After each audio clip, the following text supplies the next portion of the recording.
થોડા દિવસ પહેલાં આંબેડકર સાહેબની પ્રતિમા જોવા માટે હું કડી આવ્યો હતો.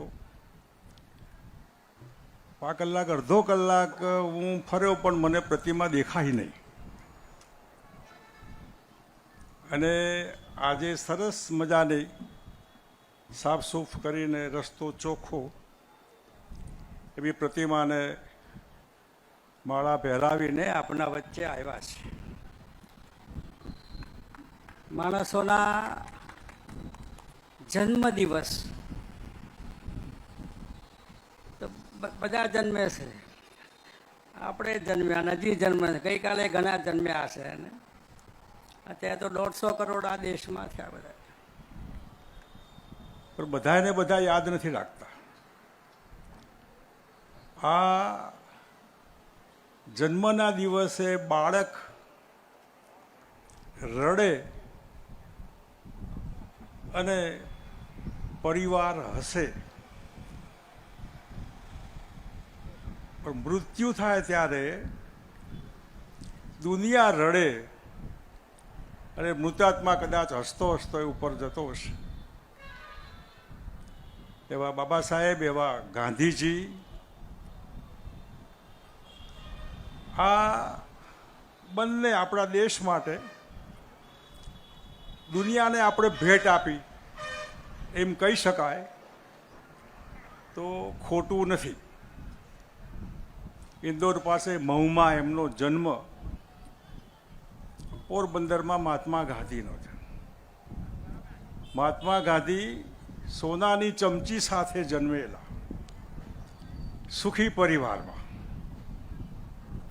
અને બાબા સાહેબ દુઃખી, એટલે સમાજમાં જેને કલ્પના બહારનું એ વખતે વીતતું એવા દલિત સમાજમાં, મહાર સમાજમાં જન્મ લીધો. આ ભેદ એટલા માટે તમને કહું છું કે મોહનદાસ કરમચંદ ગાંધી મહાત્મા થાય ને બાપુ થાય,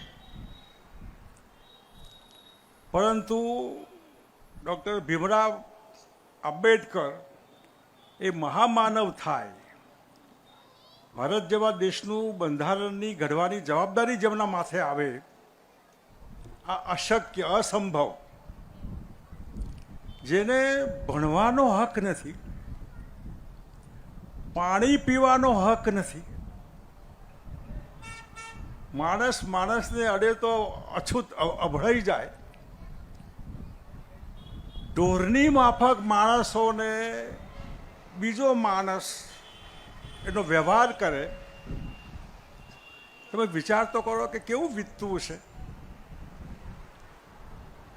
હમણાં સુધી હજી પણ ઘણા ઠેકાણે મેલા ઉપાડવાની પદ્ધતિ, હજી પણ ગટરમાં ઉતરવાની પદ્ધતિ.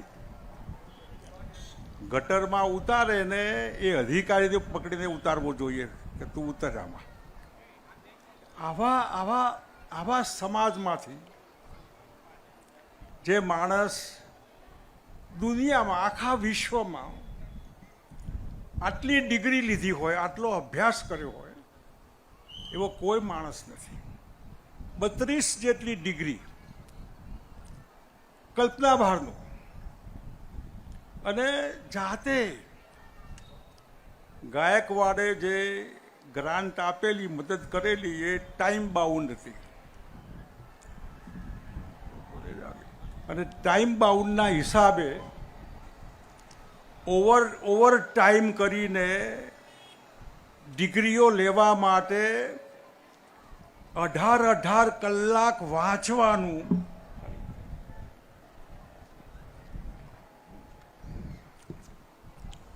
તમે વિચાર કરો, 18 કલાક વાંચવાનું. એમને ઊંઘવાનું નહીં ગમતું હોય, બહાર નાસ્તો પાણી કરીને ક્યાંય જોવા કરવા ફરવાનું નહીં ગમતું હોય, આવું કષ્ટ લઈને આટલી બધી ડિગ્રીઓ લીધા પછી પણ માણસ વડોદરા આવે ત્યારે અછૂત, આ તો પેલા અનટચેબલ, કોઈ ઘરમાં બોલાવે નહીં, પાણી ન પાય, ચા ન પાય, મિત્રો હોય એ પણ. તમે વિચાર કરો, આ હિન્દુ સમાજને માફ ન કરાય ને. અને માટે એમને કીધું કે હું ભલે જન્મ્યો હિન્દુ પણ હું મારે હિન્દુ મરી નથી જાઉં. કેટલું વીત્યું છે ને, હજી પણ કંઈ બહુ દૂર છે એવું નહીં. આજે ગામડામાં વરઘોડા નીકળતા નથી ને આજે પણ કોઈ દલિત સમાજનો માણસ મૂછો રાખે તો કોઈને તકલીફ થાય. એટલે આ ધંધા, તમને તકલીફ શું છે આમાં? આ માનસિકતા, આ જેને જમણેરી વિચારસરણી કહેવાય, રૂઢિચુસ્તતા, જેનું શાસન ગુજરાતમાં 30 વર્ષથી ચાલી રહ્યું છે. આપણે સમજીએ કે પક્ષો હોય, તમને પણ એમ થશે કે મેં આ શેના માટે પ્રજાશક્તિ ચાલુ કર્યું. તમારા મનમાં પ્રશ્ન થાય, બહુ સ્વાભાવિક છે. ભારતીય જનતા પાર્ટી એના પૂર્વ જન્મમાં જનસંઘ વખતથી કડીના ગામડા રખડીને પ્રવાસ કરીને બધાના માથે ભગવી ટોપી પહેરાયેલ છે. અને જનસંઘમાં પડ્યા ત્યારે તો કોંગ્રેસ તો સૂર્ય મધ્યાહ્નની હતો. મારે પડવું હોત તો એ વખતે હું કોંગ્રેસમાં પડત. પરંતુ મનમાં એક લાગી ગયું કે આ બરોબર નથી. આ કોંગ્રેસના રાજમાં આમ તેમ આમ થવું જોઈએ, આમ નહીં થવું જોઈએ. તો કાઢો કોંગ્રેસને, લાવો તમારી પાર્ટી. એ વખતે ભારતીય જનસંઘમાં, પછી ભારતીય જનતા પાર્ટી. તમે મને સમજાવો કે એક જ પાર્ટીમાં તમે હો અને એ પાર્ટીના આગેવાનોને હરાવવાનું કાવતરું, આગેવાનોને બદનામ કરવાનું કાવતરું. કેશુભાઈ પટેલ મુખ્યમંત્રી હોય તો દિલ્હીના દરબારમાં કહેવાતો હાઈકમાન્ડને બરાબર કેશુભાઈ ડફોર છે, નથી આવડતું. 3 વિધાનસભાના બાય ઇલેક્શનમાં ભાજપના આગેવાનોએ ભાજપની વિધાનસભાની સીટો હરાવી.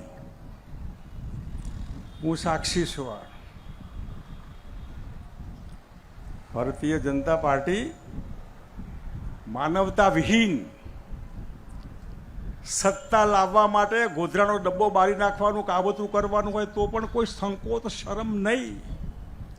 અને એના પછી માઇનોરિટી ઉપર બહેનો, બાળકો, બુઢાઓ, અમાનવીય. શેના માટે? કઈ સત્તા?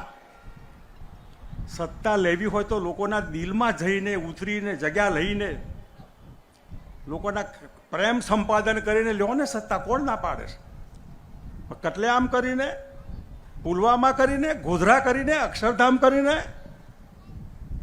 કોઈ શરમ નથી આવતી આપણને? જે ભારતીય જનતા પાર્ટી 30 વર્ષથી ગુજરાતમાં છે, તમે મને સમજાવો કે કોઈ પણ ભાજપને જેને મત આપ્યો આજે પણ ભાજપમાં હોય એને એની ઈચ્છા પ્રમાણે જીવી શકે છે ખરો? ભાજપવાળો પોતે ખુશી કે સુખી છે ખરો? કે એના ઉપર એના જ આગેવાનોનો ત્રાસ છે, ડર છે, ભય છે? જે ભારતીય જનતા પાર્ટી ખુલ્લેઆમ પોતાના કાર્યકર્તાઓને દબાવે, ખખડાવે, ત્રાસ ગુજારે અને વહીવટ જેવું ક્યાંય મળે નહીં, કરપ્શન, મોંઘવારી, બેકારી. એવી ભારતીય જનતા પાર્ટી બાબા સાહેબ આપેલા બંધારણ પ્રમાણે એક પોલિટિકલ પાર્ટી. પાર્ટીઓ આવવાની જવાની, આપણે બધા કાયમ છીએ. એ પાર્ટીના આધારે પ્રજામાં જે એક માનસિકતા ઘર કરી જતી હોય છે અને છતાં પણ લોકો મત આપે. એટલે કે આ માણસના મગજમાં એનું છટક્યું હોય, કે કાચી બુદ્ધિનો હોય, કે અતિશય અંધભક્ત હોય. દાખલા તરીકે જો ભારતીય જનતા પાર્ટીને જ હરાવવાનું કામ કરતી હોય, ધરતીકંપ આવ્યો તો કેશુબાપાને ધરતીકંપ હેન્ડલિંગ કરતા નથી આવડતું, આવા ગપ્પા મારીને દિલ્હીને કહેવામાં આવતું કેશુભાઈ નકામા છે, તો પણ ભારતીય જનતા પાર્ટી બરાબર તમારા જ પગમાં એક કાર્યકર્તા બીજાના પગ ખેંચે, એની છાતીમાં ચપ્પુ મારે, વિશ્વાસઘાત કરે, છરકપટ કરે, છેતરપિંડી, કાવતરા, તો એ પાર્ટી બરાબર? હું જૈન સમાજને કહીશ કે જે પાર્ટી ગૌ ભક્ત, સુસ્ત હિન્દુ,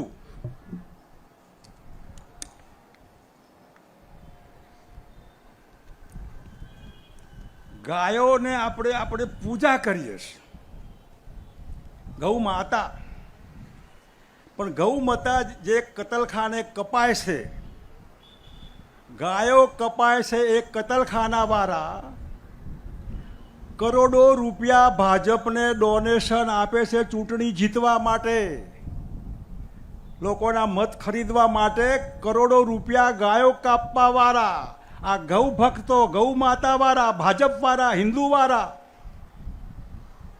કરોડો રૂપિયા, 200, 400, 500 કહો, એના કરતા વધારે. ક્યાં કંઈ થાય છે ખરું? અને એ જૈનો, જે અહિંસાના પૂજારી, જૈન સમાજ, ધર્મગુરુઓ, એમને આ ખબર નથી કે ગાયો કાપવા વાળાને આ ડોનેશન ન લેવાય? આ હિંસાવાળા છે આ બધા.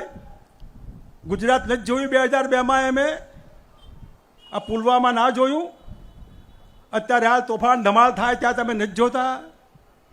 જે સમાજ અહિંસાનો પૂજારી, એ સમાજ આંધળો થઈને જો હિંસાના પૂજારીઓને મત આપતો હોય તો મને સમાજની દયા આવે છે. કે તમે એટલા આંધળા છો કે તમને દેખાતું નથી? કે તમે એટલા ભાજપ ભક્ત છો? કોક તો મને સમજાવે આમાં. આ ખેડૂત સમાજ MSP જે ભાવ, હું ટેક્સટાઇલ ખાતામાં હતો ત્યારે મેં રૂના ભાવ બહુ આપ્યા ખેડૂતો, ખૂબ. કડીમાં હશે બધા આગેવાનો.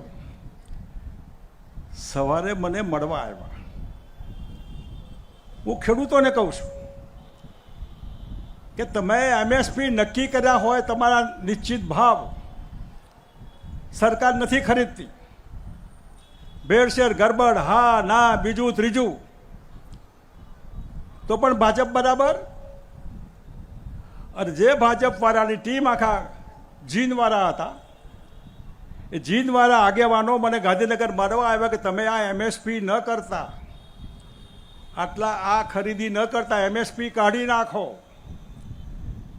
તમે કપાસના ભાવ નહીં કરી શકો આ બધું. મેં કીધું ભાઈ મેં આ જીનવાળા માટે નથી કર્યું, મેં તો રૂ પકવતો ખેડૂત, કપાસ પકવતો ખેડૂત, તમારા બાપા જે ગામડે હશે ને એમના માટે આ ભાવ વધારે હશે. એમને એમ કે આ શક્ય જ નથી.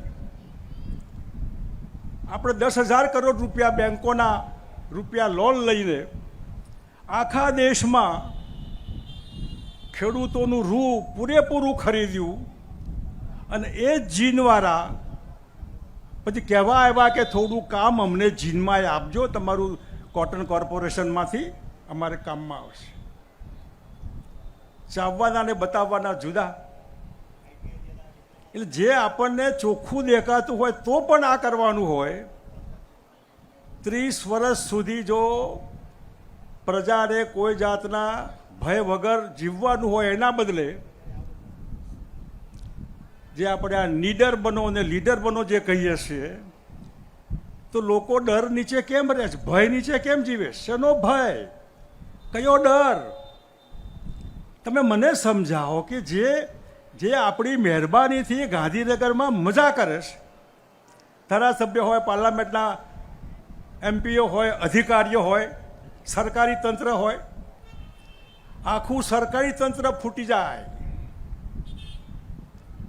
જે અધિકારીઓ પોલીસ ખાતું હોય, રેવન્યુ હોય, બીજું હોય, ત્રીજું હોય, મંત્રી એ પાર્ટીનો છે, તારો મંત્રી ન હોય. તારા મંત્રી તો મતદારો છે, આ પબ્લિક છે. એ પબ્લિકના પૈસાથી પોલીસને પગાર મળે, ડાક્ટરને પગાર મળે, તલાટીને પગાર મળે, મામલતદારને, ધારાસભ્યને, એમપીને આપણા રૂપિયાથી પગાર મળે છે. અને આપણા મતથી સાહેબો થઈને બેઠા છે. એ સાહેબોથી આપણે ડરવાનું? આપણી બીક આ સાહેબ ખખડાવશે એટલે તારે ખખડાવવાના. તું માલિક છે. આ પ્રજાશક્તિ પાર્ટી એ વી ધ પીપલ, બંધારણનો બાબા સાહેબનો પહેલો શબ્દ એ ભારત માતા કી જય નથી, માતા મહાદેવ નથી, અલ્લાહો અકબર નથી, ઇસ ધ ગોડ નથી. દેશના બંધારણનો પહેલો શબ્દ વી ધ પીપલ, આપણે પબ્લિક, આ દેશના અમે માલિક છીએ. તો માલિક હોય એવું ક્યાંક બતાવો તો ખરા તમે માલિક છો. આ 2 નંબરિયા માલિક નથી, એ આપણને ખબર નથી.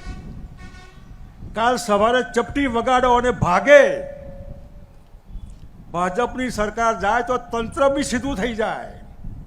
એ પોલીસવાળા એફઆઈઆર લેતા થઈ જાય, મામલતદાર કે તલાટી પણ સીધા થઈ જાય. આટલું પ્રોટેક્શન ખોટું ન અપાય. ભારતીય જનતા પાર્ટી સત્તા હશે, પણ સત્તા તો કાયમ કોઈની નથી. સત્તા તો કાયમ કોઈની નથી રહી. માટે થઈને આટલી હદ સુધી ત્રાસ લોકોને, વધારે પડતો ડર, ભય. માટે આપણે નીડર કહીએ છીએ, શબ્દ નથી. આ આપણી જાતે એને અમલમાં મૂકવાનું છે. ડર આપણે કાઢી નાખવાનું છે. આપણાથી સરકારી તંત્ર ડરવું જોઈએ. આપણાથી ભાજપવાળા ડરવા જોઈએ કે હવે જો મતદારો વિફરશે તો, અમને મત નહીં આપે તો. અને આ બધામાં છેવટે જે ભારતીય જનતા પાર્ટી જે વાડ ચીભડા કરે, પાર્ટી પોતાના લોકોને હરાવવાનું કામ કરે, બાજુમાં મૂકી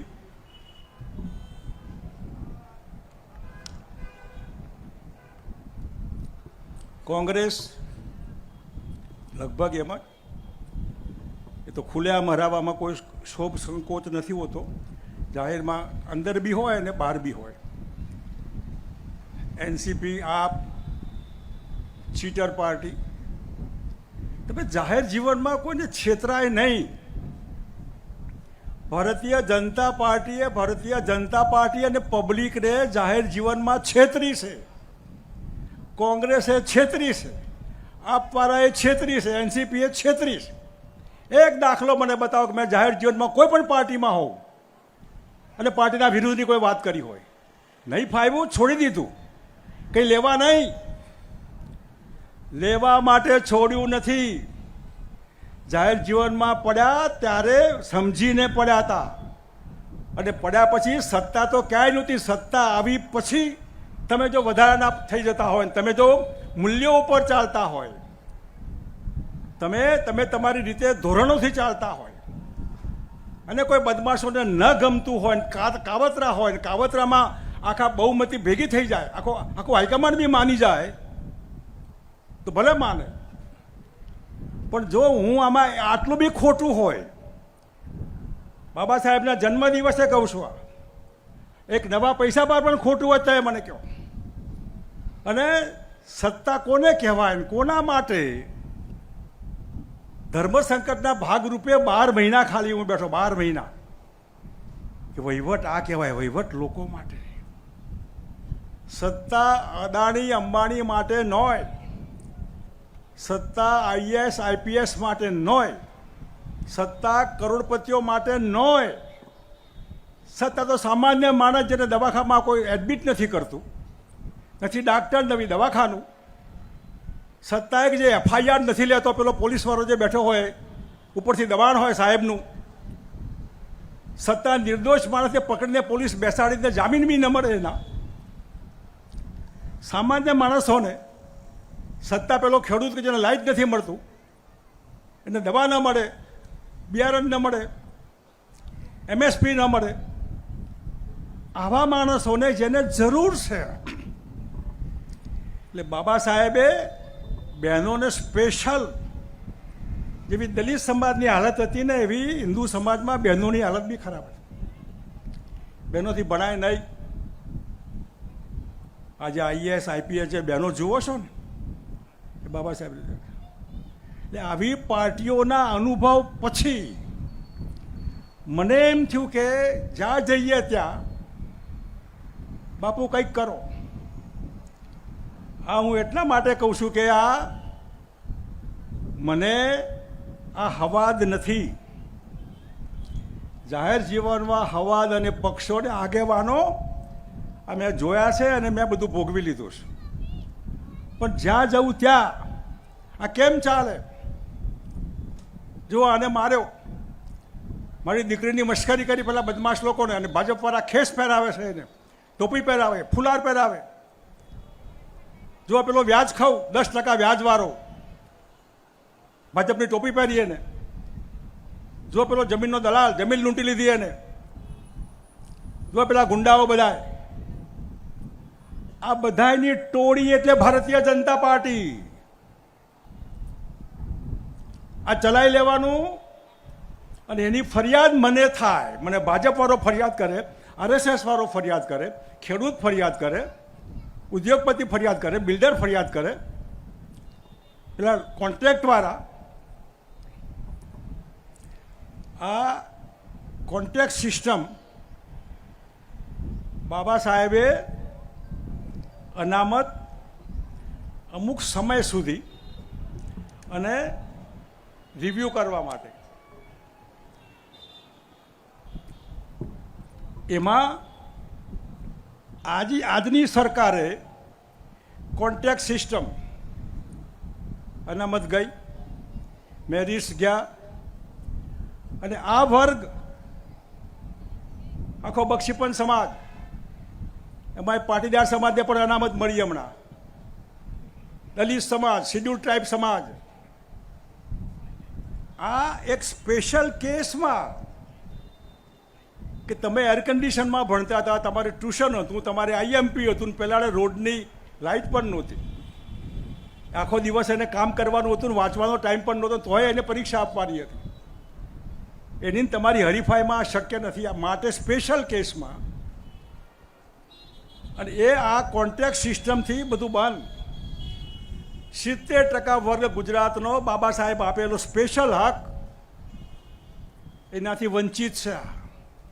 અને કોન્ટ્રાક્ટમાં કામ કરવાવાળા કર્મચારીઓને કહું છું, એ બહેનો આંગણવાડીવાળી બહેનો હોય યા બીજી બહેનો હોય, એ વ્યાયામ શિક્ષકો હોય કે બીજા હોય કે ત્રીજા હોય, જે સરકારની સામે પડે છે, એમને હું કહું છું કે મહેરબાની કરીને તમે કા સરકારની સામે પડો તો સાથે ન રહો, તો મત ના આપો, અને મત આપો તો સામે ન રહો. તમે સરકારની સામે બી પડો છો, સરકાર દમ મારે, આ કોઈને ફોડી નાખે, બીજું ત્રીજું, તો મત સરકારને આપવાના. આંગણવાડીવાળી બહેનો મને ફરિયાદ કરતી કે બાપુ મત ના આપે તો નોકરીમાંથી કાઢી મૂકીએ. હું તમને આજે આ સ્ટેજ ઉપરથી કહું છું કે સરકાર લાવવાની તમારા હાથમાં છે. આ જો એ લોકો નોકરીમાંથી કાઢી મૂકશે અને તમે રાત દિવસ એક કરીને, શિક્ષક હોય, બીજા હોય, ત્રીજા હોય, કા સરકાર કાઢો ને એ સરકાર લાવો, તો જે દિવસથી સરકાર આવશે, તમને જે દિવસે કાઢ્યા હશે એ દિવસથી ઓર્ડર, તાજો ઓર્ડર નહીં, જૂનો ઓર્ડર તમને રિપીટ થશે. તમે માલિક છો. તમે આ નકામી સરકારને કાઢીને સારી સરકાર લાવ્યા છે. આ સારી સરકાર લાવવા માટે જે મહેનત થાય એના પરિપાક રૂપે એ સરકારે કાઢી મૂક્યા છે, એ દિવસથી તમારી નોકરી ચાલે. આ પેન્શનના પ્રોબ્લેમ સિવાય કંઈ છે જ નહીં. અને આવા બધા પ્રશ્નો કંઈક કરો, કંઈક કરો, કંઈક કરો, કોઈ બાકી નહીં. બધા પક્ષોના મને અનુભવ કે બધા ફૂટેલા. એવા ઠેકાણે મને થયું કે હું કોને કહું કે કંઈક કરો. એમાંથી આ પાર્ટી ઊભી કરી. છેવટે ઉપર જવાનું થાય ને તો ઉપરવાળો પૂછે કે આ બધી ફરિયાદ હતી તો ત્યાં કંઈ કર્યું ખરું? તો તો હું કહું કે હા કર્યું, મેળ પડ્યો ના પડ્યો કંઈ નહીં, પણ એક સંતોષ, જોબ સેટિસ્ફેક્શન, અને અહીં લાગવું જોઈએ. મહાત્મા ગાંધીને અહીં લાગેલું. એક અંગ્રેજે ઉતારી મૂક્યા ફર્સ્ટ ક્લાસના ડબ્બામાંથી, એટલે મહાત્મા ગાંધીને થયું કે ગુલામ દેશ તો નાગરિક છું, કલેજાની ચોટ લાગી. બાબા સાહેબને કલેજાની ચોટ લાગી, દલિત છું.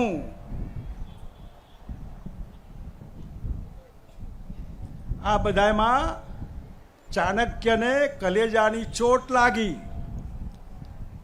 ચાણક્યને થયું કે હું ચોટી નહીં બાંધું, આ બદમાશ રાજાને નહીં કાઢું ત્યાં સુધી હું ગામે ગામ રખડીને એના વિરોધમાં કામ કરીશ, ત્યાં સુધી ચોટી નહીં બાંધું. ગાંધીજીને થયું કે જ્યાં સુધી અંગ્રેજોને નહીં કાઢું ત્યાં સુધી હું કપડું, સીવેલું કપડું નહીં પહેરું, મજા નહીં કરું. બાબા સાહેબને થયું કે જ્યાં સુધી બધું બરાબર ન થાય ત્યાં સુધી હાશ કરીને નહીં બેસું. હું તમને પૂછું છું કે તમને ક્યારે એવું થાય છે ખરું કે નકામું છે બધું? આ ચોર લોકો છે, બધા દબાવે છે, ખખડાવે છે, કંઈ કલેજું છે ખરું? અહીં ચોટ લાગે છે ખરી? અને આવું થાય ને તો જ પરિણામ આવે, રૂટીન ન થાય. મારે કંઈ ખૂટતું નથી, મારે કંઈ ભોગવવાનું બાકી નથી, પણ જે જોયા પછી એમ થાય કે તમે હેલ્પલેસ છો. હું ખાલી કંઈ ના કરી શકું. ના, હું જીવું છું ત્યાં સુધી દમ મારીને કહું કે આમ થવું જોઈએ ને આમ નહીં થવું જોઈએ. કોના બાપની હાડાવાળી થાય કરી લો, જે થાય કરો. યાર શું લૂંટવાનું છે તમારી પાસે?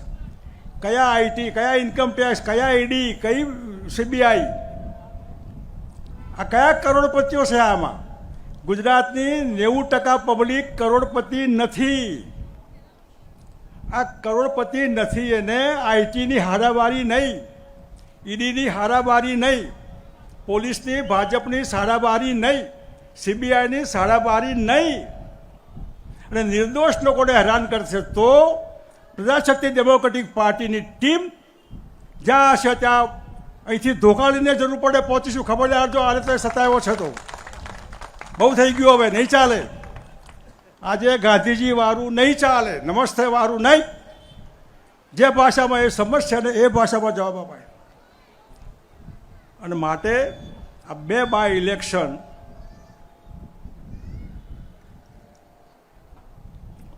કડી અને વિસાવદર, મને થયું કે આમાં કોને ફાયદો ને કોને નુકસાન. 160 જેટલી વિધાનસભાની, એક સીટ એ જીતે તો એ શું, હારે તો એ શું. બીજેપીને કોઈ ફરક પડવાનો? 160 હોય તો 62 થાય, હારશે તો 59 થાય, સરકારમાં ફેર નથી પડવાનો. કોંગ્રેસના 12 હોય તો 14 થાય, કદાચ ઓછાય થાય.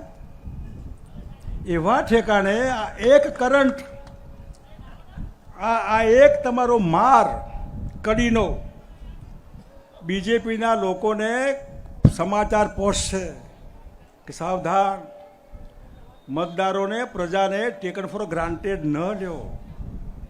એ માણસો છે, એમને બાળકો છે, એમને પરિવાર છે, મા બાપ છે, એના બાળકો ભણે છે, એને ફી મોંઘી પડે છે, એને એડમિશન નથી મળતા, એને પરીક્ષામાં ગડબડ થાય, નોકરી હોય ત્યારે તકલીફ થાય, દવાખાનામાં જાય તો એને મા બાપ છે, ઘરડા હોય, એના બાપાના બી ઢીંચણ બદલવાનો, ચોકઠું બદલવાનું, આંખોનું પ્રોબ્લેમ, બીજું પ્રોબ્લેમ. ક્યાંથી લાવે પૈસા? આ મા કાર્ડ ને આધાર કાર્ડ ને તો ખ્યાતિ હોસ્પિટલ જેવું નાટક બધું. આ એવા ઠેકાણે ખાલી 27 વિધાનસભા અને એ પહેલાંનું આ ટ્રેલર કડી અને વિસાવદર, આ ટ્રેલર બરાબર તમે બતાવો તો હું આ મંચ ઉપરથી તમને કહું છું કે આપણી સરકાર પ્રજાની, તો ગુજરાતમાં કોઈ પણ વડીલે એના બાળકને 0થી માંડીને પોસ્ટ ગ્રેજ્યુએશન સુધી કોઈ પણ હોય, MBBS હોય, MSc, MCOM XYZ એને વિના મૂલ્યે શિક્ષણ મળશે, એના બાળકની ફી ભરવી નહીં પડે. સરકારને મા બાપ કહેતા હોય તો મા બાપ ફી ભરે, એ સરકાર બાપુ તમારી ફી ભરશે. એવું હેલ્થ, ડોહા પડ્યા હોય ખાટલામાં અને છાતીમાં દુખતું હોય ને, પણ ઘરની હાલત જોઈને કે નહીં મને દુખે છે. અહીં દુખતું હોય તો એ છોકરાને ન કે ક્યાંથી લાવે પૈસા, દવાખાને ન જતો એટેક આવીને મરી જાય. માટે હું જે પરિવારની આવક 15 લાખ રૂપિયા, મહિને લાખ રૂપિયા, 12 મહિનાની 15 લાખ રૂપિયા, જે પરિવારની આવક હોય એને કોઈ મા કાર્ડ, આધાર કાર્ડમાં કોઈ કાર્ડની જરૂર નહીં.